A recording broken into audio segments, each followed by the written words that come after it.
Welcome back, my friends. We are going to round out the honoring hunger and fullness in this video module with, of course, honoring fullness. So you now have gotten to practice more about, how to honor your hunger and experiencing your hunger and feeling into your body more and respecting, respecting when you're hungry and you eat. For instance, I often find that I'm hungry after dinner. And I actually cannot fall asleep if I'm hungry.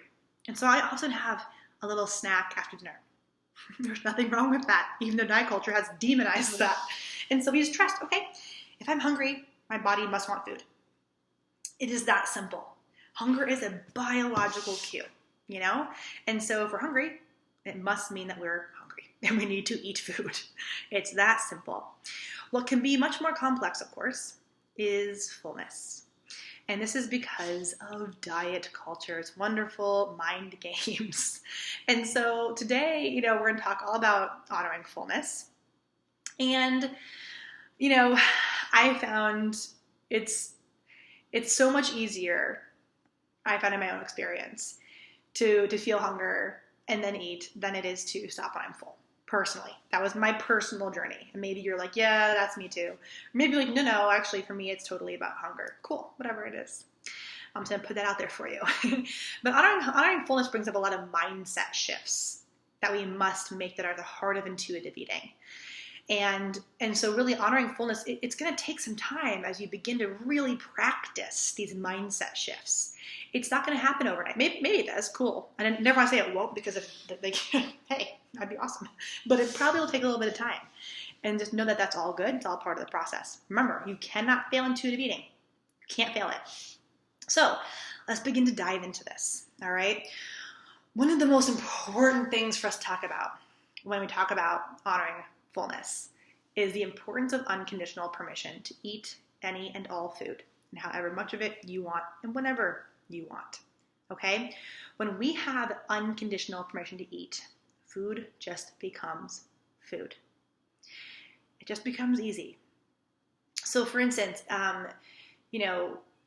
if I have conditions on eating food, on what I can and can't eat or should or shouldn't eat, then it's like, I feel guilty. If I eat this, I feel guilty. That's a condition. Feeling guilt or shame around what you ate is not unconditional permission. You still have a condition. So I used to say, for instance, I would go to a restaurant. I'm allowed to eat this. Like I'm gonna let myself eat it. But I'd feel stressed and guilty about it. Nope, that's not unconditional permission. Okay. So if we have to feel guilty or stressed, that's just telling us, I had to work here. I'm allowed to eat this food. I'm allowed to eat this food. Or maybe we think, I can eat this if I don't eat X after or don't eat Y before. Those are conditions. That's not unconditional permission.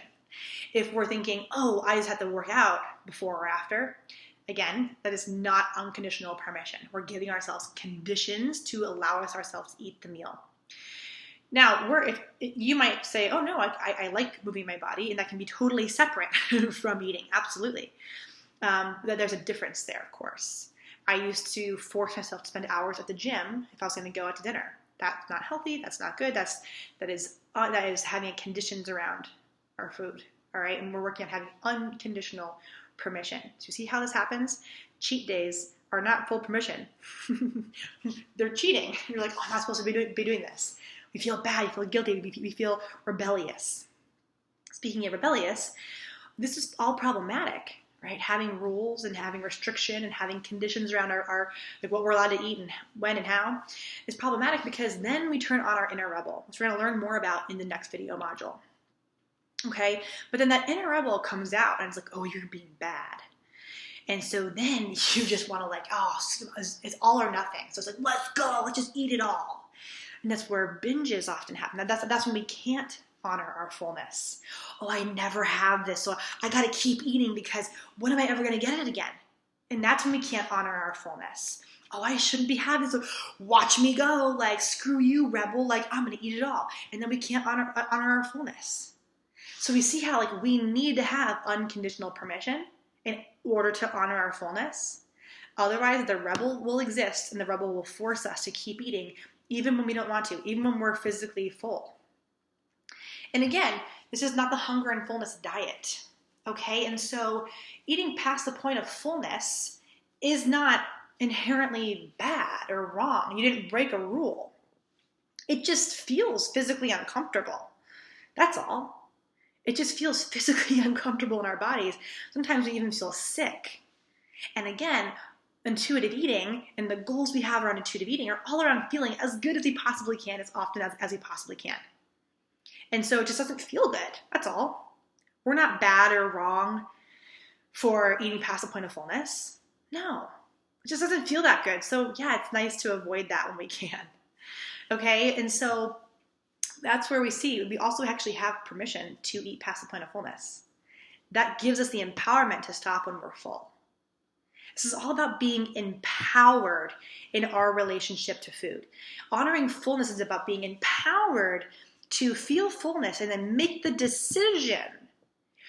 Do I want to keep eating or do I want to stop?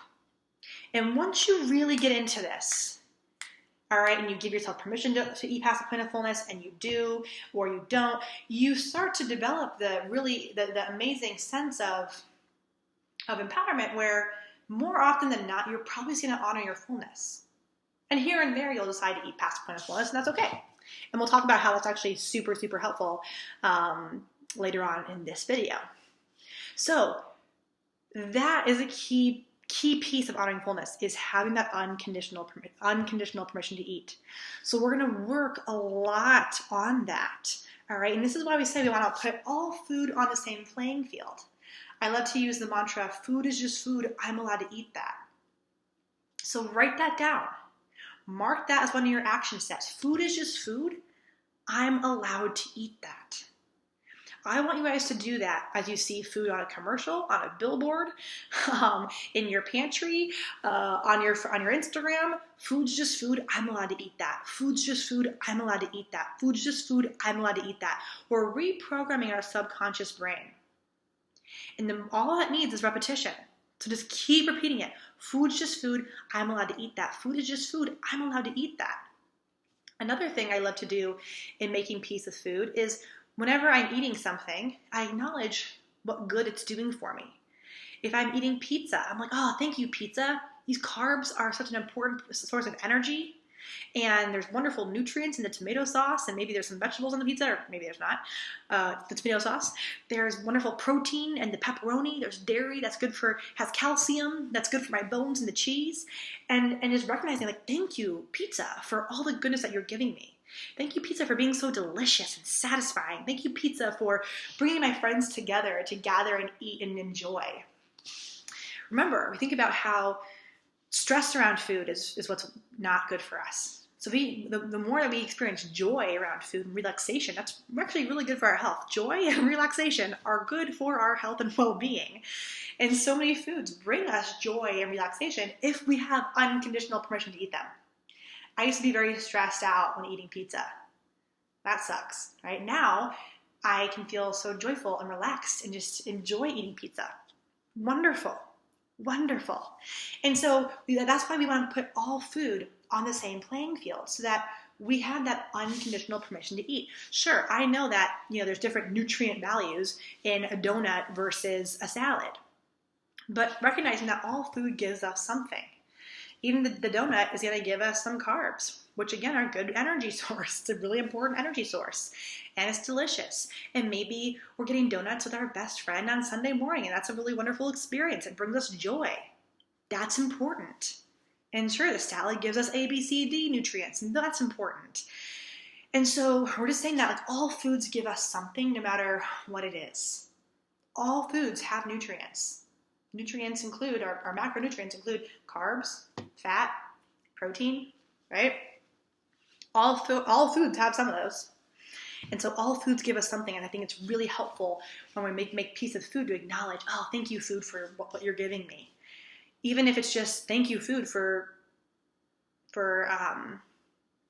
quenching his thirst, for filling me up. I was hungry. Thank you, food, for filling me up. I was really hungry. I needed that. Thank you, food. And so that's a really great way to practice unconditional permission. Whenever you're eating something, I'm allowed to eat this. Food's just food. I'm allowed to eat this. And thank you, food, for giving me A, B, C, and D. Thank you, food. Thank you so much. All right, and then we'll notice how the food feels in our bodies. More on that next time in our next video module. All right, and so having this unconditional permission, again, is going to allow us to be empowered in our relationship to food so that we're able to actually stop when we're full, so that we can just feel as good as possible when we are eating. So let's dive into the fullness scale, shall we? It's the upper part of that hunger scale. You're welcome to open up that document to go along with this. So let's actually start from hunger and imagine that we're eating a meal as we're doing this. So say we're starting at that 2. We're eating a meal, it's a wonderful meal, and we're eating and we go up from 2 to 3 to 4 to 5, feeling kind of neutral. And then a 6 is where we start to feel fullness emerge. And we're just beginning to feel it here, right? We're still feeling pretty neutral.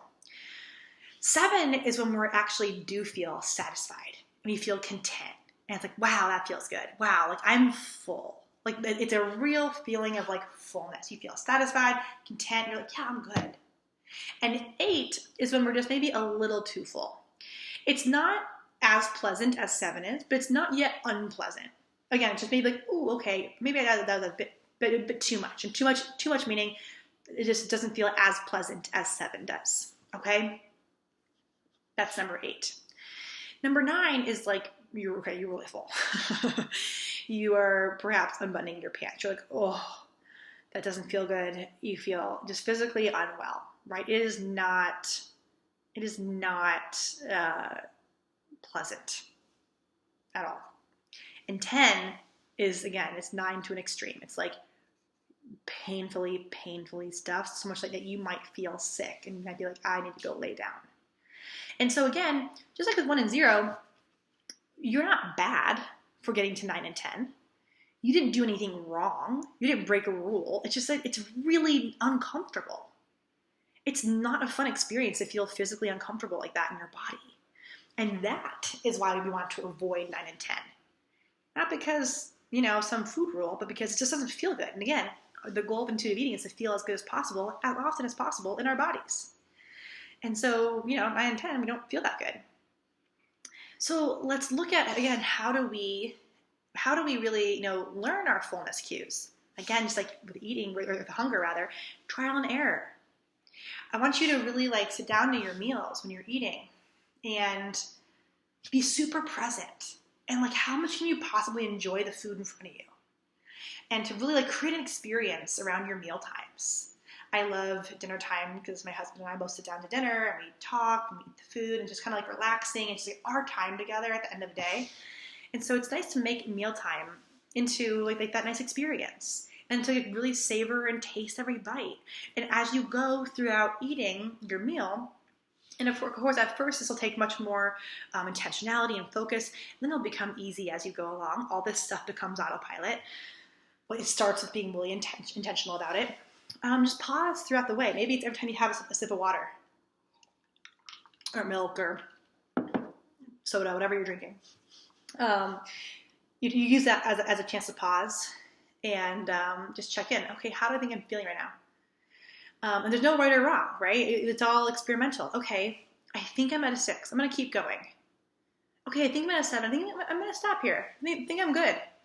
You're at a 7 if you're full and you're satisfied for a while after that. If you're hungry again, a half an hour later, chances are that was still a 6 or a 6.5. Chances are you weren't totally full yet. Maybe you keep eating, then you're like, okay, I think I'm at an 8, or oh, yep, I'm at a 9 now. Okay, no big deal. Trial and error is how we learn. And remember that it's not a certain amount of food is always going to lead to a 6 or 7 or 8 for you. Depending on different days, different body needs, and different levels of activity, we need more and less food. I can sometimes eat an entire Chipotle bowl, no questions asked. I did that today, and it felt so good, and I felt so comfortable and wonderful. Sometimes I can only eat half of it, just depending. And so this is where we trust our bodies.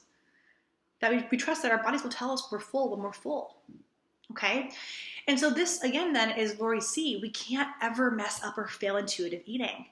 Even getting to a 9-10 is not a failure because we actually get to learn so much. And actually, I believe that you must experience the 9 and 10 in order to really learn how to honor your fullness. Because, and here's the I want to teach you guys here is, when you get to 9 and 10, that's a really beautiful opportunity for you to get really curious. What led you to that 9 or 10? Maybe you were just mindless and you're out to eat and you just kept picking. Okay, no big deal. We're human. That's going to happen. If that's the case, maybe you're like, okay, so next time I notice I'm full and I'm at a restaurant like that and food's just sitting there, I just have them box it up and I take it home for later. You know, that way I'm not just like mindlessly eating and then feel physically unwell, you know? Or maybe you're like, oh, I totally didn't have full permission. I used to, for instance, there's a really good taco place in Columbus called Condado. They have amazing queso. And back in the day, I would have fake permission and go to Condado, and the queso was so good. I never, ever allowed myself to eat things like that. And so I just like couldn't stop eating the queso. And then the tacos would come, and I had to eat the tacos. I would walk out of there feeling like literally physically ill. And that was because I felt like it's now or never. I never have this. This is special. I have to eat it all right now because I'm never going to have it for a long time, so I got to eat it all. Now, I know that I can have Condado whenever I want. And thus, why would I want to feel physically ill? I don't. I just don't want to. I don't choose to feel that way most often, right? I don't choose to feel that way most often. I know that I can come back the next day and have Condado. So maybe, again, you do this inquiry, oh, I didn't have full permission. And so the next time you go out to eat, it's, hey, self, you're allowed to have this. You can take the queso home and heat it up later and have more later. You can come back tomorrow and get it tomorrow if you want. You are allowed to have this. You're allowed to have more of it. Okay? Maybe you realize that you kept eating because you were feeling like rebellious. You know, again, it's that full permission piece. You were like, oh, I shouldn't keep eating. And therefore you did. Again, why we need to have full permission to choose to eat past the point of fullness. Great inquiry.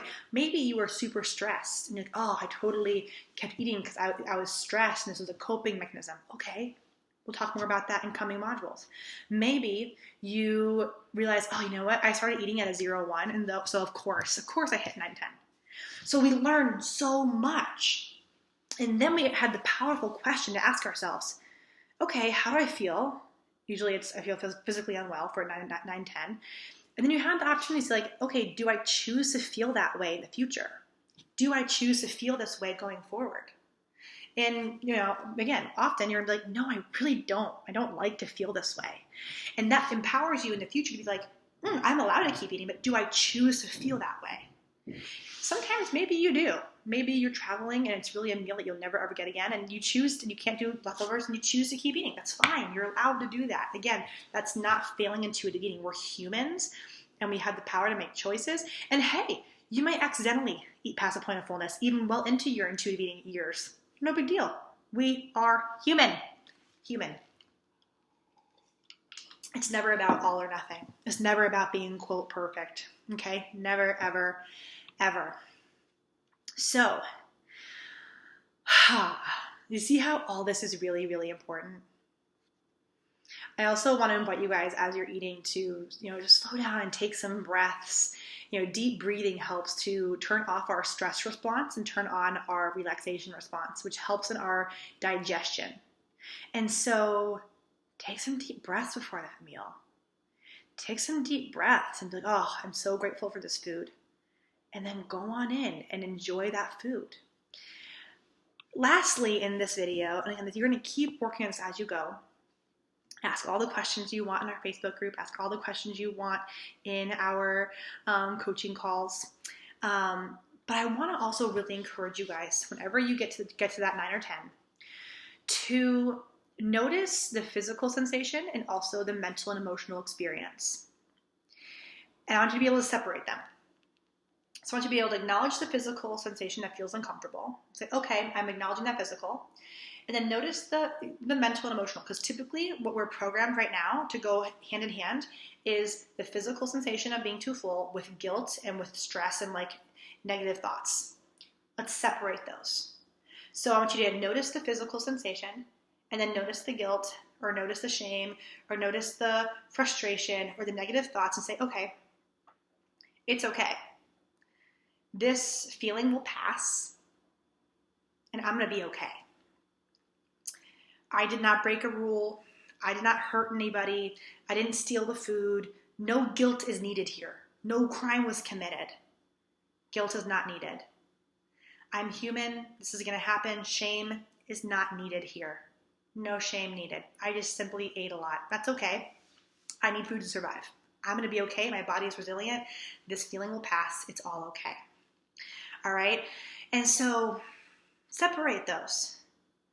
And then let's replace the negative emotions, the negative self-talk with some positive ones. I like to replace guilt with gratitude. Okay, I don't have to feel guilty. In fact, how lucky am I to have such amazing food at my disposal? How lucky am I to have access to food? How lucky am I to have the opportunity to go out to dinner with some friends? That is so lucky. I'm so lucky to have this food. Oh, that's just true, right? Like, that's not even us being like floofy. That's just true. There are people who don't have access to food like you do, right? That's an amazing thing we have access to. So let's appreciate that. And then I also love, to shift from, the negative self-talk again to shift to some positive things. Like, okay, great. This is simply an opportunity for me to learn more. No shame needed. This is a really important learning opportunity. All right, so we separate those. And then we can ask that question again of, all right, this feels this way. Do I choose to feel this way again? Yes or no?